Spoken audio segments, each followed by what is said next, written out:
कहानी एक ऐसी रहस्यमयी बस के सफ़र की जिसमें कोई जिंदा नहीं बचा। चीन के बीजिंग का सच्चा किस्सा। ये घटना कितनी सच है ये तो कोई दावा नहीं कर सकता है, लेकिन चीन की इस घटना ने काफ़ी सुर्खियां बटोरी हैं। चीन की राजधानी बीजिंग में ऐसी ही एक घटना के बारे में बताया जाता है जिसकी वजह से लोग रात में सफ़र करने से डरते हैं। घटना 2 दशक से भी ज़्यादा लोगों के बीच खौफ फैला रही है कि रूट नंबर 375 की वुथा बस करीब 1995 के समय से रात को अचानक गायब हो जाती है। जो भी इस कहानी को सुनता है वो डर जाता है। रहस्यमयी बस का सफ़र। चीन के बीजिंग में मशहूर रहस्यमयी बस का सफ़र नाम की ये कहानी काफ़ी टाइम से लोगों में इधर से उधर हो रही है। 14 नवंबर की सर्द रात में एक वृद्ध और एक जवान लड़का दोनों बस नंबर 375 का इंतजार कर रहे थे। दोनों के बीच नॉर्मल बात चल रही थी। ठंड की वजह से सड़क सुनसान और कोहरे में ढकी हुई थी। ठीक 11 बजे उस रूट की आखिरी बस नजर आती है। बस स्टॉप पर बस रुकते ही दोनों बस में बैठ जाते हैं। बस पूरी तरह से खाली है। वो लड़के आगे ड्राइवर के पास वाली सीट पर बैठ जाता है और वृद्ध बीच की सीटों पर। कुछ देर बाद ही बस आगे के स्टॉप पर रुकती है। कुछ देर बाद ही बस अचानक रुक जाती है और कुछ परछाई उस वृद्ध इंसान को खिड़की की तरफ से बस में आती हुई दिखती है।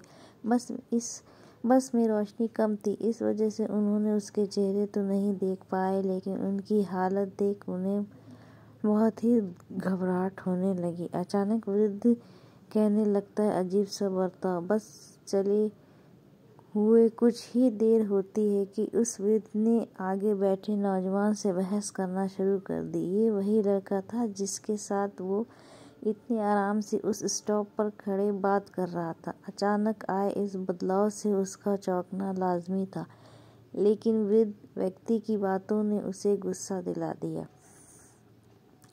बात अब हाथापाई पर आ चुकी थी, जिसकी वजह से उसने बस में हंगामा शुरू कर दिया।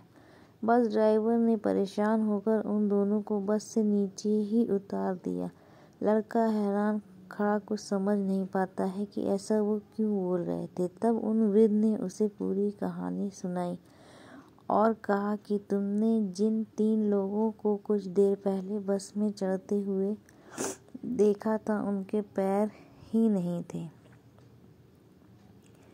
उनका शरीर हवा में तैर रहा था। ये सुनकर लड़का बुरी तरह कांपने लगता है।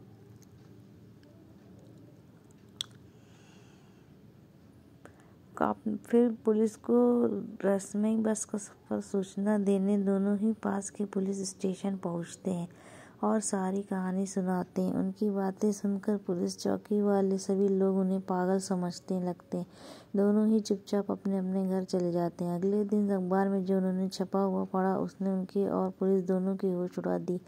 जिस कंपनी की बस इस रूट पर चलती थी उसकी ओर से बस ड्राइवर कंडक्टर के गायब होने का दावा किया गया था। पुलिस ने आनन फानन में दोनों के पते तलाश किए। घटना से 100 किलोमीटर दूर नदी में गिरी बस। अगले ही दिन बस के एक्सीडेंट की सूचना पुलिस को मिलती है। ये बस वही है जिस समय बस का सफर उन दोनों नौजवान और वृद्ध व्यक्ति ने किया था और पुलिस को बताया था। बस को पानी से बाहर निकाला जाता है, अपना दृश्य देखने को मिलता है। उसमें ड्राइवर और कंडक्टर की लाश मिलती है, साथ ही 3 सदी गई लाश मिलती है। चौंका देने बात यह थी कि महज 48 घंटे में तीनों की लाश का इस कदर गल जाना संभव नहीं था, वो भी तब जब ड्राइवर और कंडक्टर नहीं थे। रहस्यमयी बस का सफर की कहानी से फैला खौफ लोगों में दहशत फैलाने के लिए उन सड़ी गली लाशें मिलना काफ़ी नहीं था। जब पुलिस ने उस डीजल टैंक की जांच की तो पता चला कि उसमें भी डीजल की जगह खून भरा है।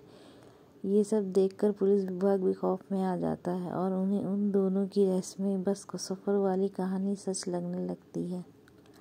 हैरान कर देने वाली बात ये भी थी कि बस अपने आखिरी स्टॉप से करीब 100 किलोमीटर दूर जिनशान शहर के पास नदी में मिली थी, जबकि बस में इतना डीजल ही नहीं था।